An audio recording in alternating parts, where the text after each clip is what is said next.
Today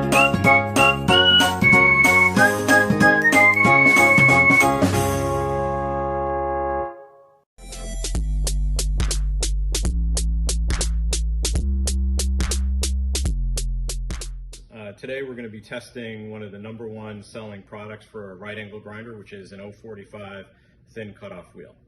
Here we've got it on a 4.5-inch angle grinder, and we're going to do a test that's a little bit different here. Many of the tests that you see online, somebody's testing a cutoff wheel and they're cutting a very thin piece of metal or 5/8 rebar, something that doesn't sit in the cut.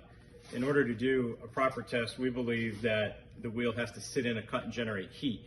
So we're going to use this 2.5-inch carbon steel plate by 1/4 inch thick, so that wheel has to sit in that cut for a while, and we're going to determine the degradation or the breakdown of that wheel and the life of that wheel. And when we're done, we'll show you how many cuts each one of these made.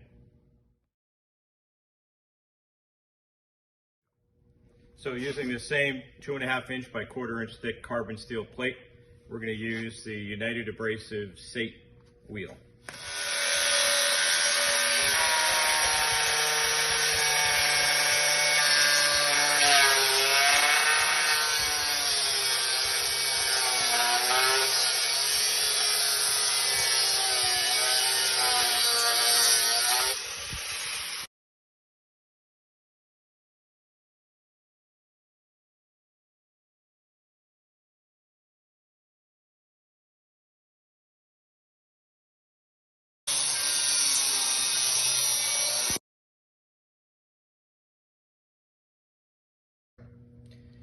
So after the end of our test, the Supercore 4.5-inch cutoff wheel was able to make 12 cuts on this 2.5 by 1/4 inch carbon steel plate.